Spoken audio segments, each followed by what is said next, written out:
Guys, so if there's one thing I really love teaching people how to do, it's making healthy, delicious iced teas from loose leaf tea. There is endless possibilities, and I just want to talk about a couple different methods that I use and what my favorite one is, and just the difference that the different tea type makes in making an iced tea. So today we're just going to do a couple really simple ones.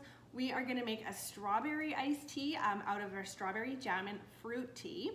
And then we're going to make more of like a traditional, kind of like a southern sweet tea using one of our traditional teas, English breakfast black tea. So we're going to do the strawberry first. And this pitcher that I'm using, let me just show you here. This is our sweet tea pitcher that we used to have. We just came out with the new season, new catalog, and we actually have a new pitcher. I'm just gonna show you here because it's almost identical. It's just kind of a different shape and I don't have it yet. So just wanted to show you what that one looks like. It's glass just like this one, and it has the same infusing lid. So this jug has an infuser, like a strainer, sorry, not an infuser, a strainer in the lid so that you don't have to remove your tea leaves. When you pour, the tea leaves stay inside your jug and the lid strains them out. All right, so what I've done here is I've just taken, this is our pot scoop, I've taken 3 scoops of the strawberry jam and fruit tea. Now when it comes to the fruit teas, I love making the fruit teas into iced teas, even more so than I like drinking them hot. They're not my favorite hot, aside from a few of them. Love them iced, and I use them more for iced teas and sangrias and things like that. So I'm just gonna show you what it looks like. It's just got nice big chunks of fruits and berries and all kinds of great things. There's no actual tea leaves in a fruit tea. It's just an infusion of all sorts of delicious things. So because there's no actual tea leaves in there, you don't have to worry about over steeping your tea and it becoming bitter on you because there's no tannins to be released. That's not gonna happen. You can steep this tea in hot water all day if you wanted. It's not gonna get bitter. So that's what I've done here. I got it steeping ahead of time. So I put 3 scoops in, and then I put 1 scoop of an organic cane sugar. So if I'm gonna sweeten my iced teas, and that's of course, everybody's different. Some people like them sweetened, some don't. I generally like them unsweetened, but it depends on the tea. Some of them are a little more tart than others as well. So if I am gonna sweeten it, as a general rule, this is what I do. I like using organic cane sugar, but you can use whatever you want. Honey, white sugar, any kind of sugar, stevia, whatever. I take 1 scoop of the sugar. And so that's a tablespoon and a half to this entire 2-liter jug. So I don't use a lot, but I find that it gives it just the perfect amount of sweetness. So, I mean, if you're gonna make something like this for your kids to drink, rather than a really, the sugary juices and stuff like that, you could probably get away with even using less if you wanted, maybe none. Some of them reach out to me too because some of the fruit teas are really naturally sweet, and so like you really do not need to add any sugar to them, and kids will absolutely love them, especially our color changing teas, and they're so much fun.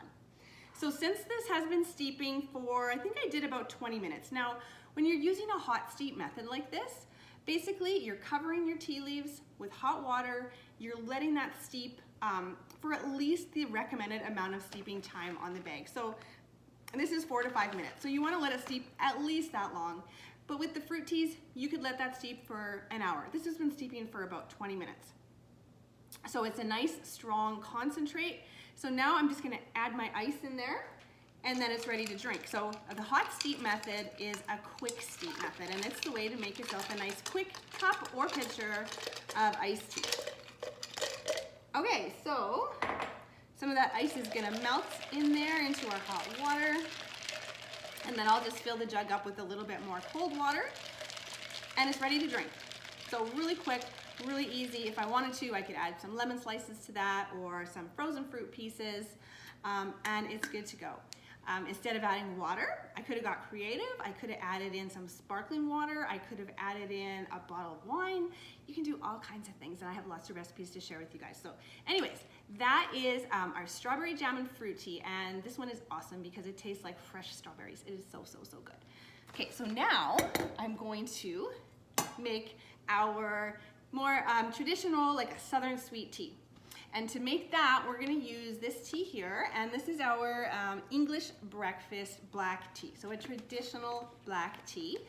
Now, when I use the traditional tea, so when I say traditional tea, I'm talking about like a black tea, white, green, the oolong, the pu'er, all those teas that have actual tea leaves in them. These teas are all made from the same plant, just different varying degrees of oxidization and that sort of thing.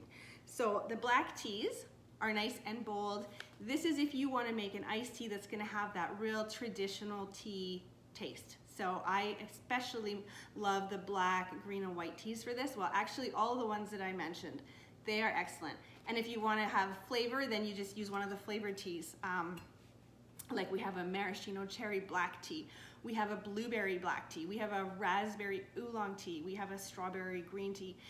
There's a limoncello white tea. So those will give you some really, really fun, amazing flavored iced teas. So let's just do a traditional one today. So general rule, I use 3 scoops. I'm gonna do the same with my black tea. So we're gonna put 3 good scoops of this tea in. I really do enjoy this tea. It is lovely. And I'm gonna sweeten this one also. But of course, if you didn't want to, you just leave that sugar out. I'm gonna use 1 scoop of sugar. Now, for this, I'm gonna use a cold steep method. This is my favorite method to use for the true teas. And you know why? Because if you were using hot water on this, you would wanna steep those tea leaves for 2 minutes and then remove them, or else they're gonna get bitter and you're gonna have a iced tea that has a bit of a bitterness to it. So you kind of have to be careful when you're using the hot steep method with those teas. It's absolutely doable. You just don't want to oversteep them. Because if you do, then you might have to add more sweetener to kind of make up for that. So I cold steep overnight and I get amazing iced teas that way. Tons and tons of flavor. It's my favorite method and it's so easy. I do that with the fruit teas. I do that with these teas, pretty much all of them. But sometimes you need a quick cup of tea too. Cup of iced tea. So I am just going to fill this up with cold water from my tap here. And I'm just going to fill it up about 3/4 of the way. If you wanted to, you could dissolve that sugar in a little bit of hot water first, just to make sure it does dissolve. But I find that it does when I just steep it overnight. The sugar does dissolve. I just have to mix it up a little bit. And you will see that those tea leaves, after they've been soaking for a while, they expand like crazy. All right, so I just left a little bit of room so that when I serve this iced tea tomorrow, then I can add in a little bit of ice. I would definitely add a few lemon slices to that. I wouldn't add the lemon in yet because sometimes if the citrus sits for too long, it'll get a little bit bitter from the rind, especially with limes. Don't ever do that with limes. Lemons are not quite so bad, but they will get strong after a couple days. So that's all I do. I'm just gonna put the lid back on. I am going to give that a little bit of a stir just to make sure that that sugar is getting mixed up in there. Pop that into the fridge, and you wanna give that at least probably like 6 hours, but overnight is best. You can't oversteep it. This can sit in the fridge like this for, 3-4 days, probably even longer. And you don't have to remove those tea leaves because they will strain out. So that is about it. It's really simple. And if you want to really get into having some fun with iced teas, you can steep your teas in things like sparkling water and ginger ale to make like a spritzer. Sparkling water with fruit teas is one of my most favorite things. You can steep your teas directly in wine. Like when I talk about the spritzers, you can steep your tea right in the sparkling water, like right in the ginger ale. Use a steeping sack, use a cup with an infuser, use whatever you want, but you don't have to make a tea with water first and then add it. You steep it right into there. I like steeping beer, so I have lots of recipes I'm gonna share with you guys. These are just kind of 2 basic iced teas, and hopefully you kind of got the gist of the 2 methods that I use. If you have any questions, please reach out to me. I love chatting iced tea, and I'm happy to give you recommendations of some of my favorite ones. All right, thanks for watching, guys. Have a great day.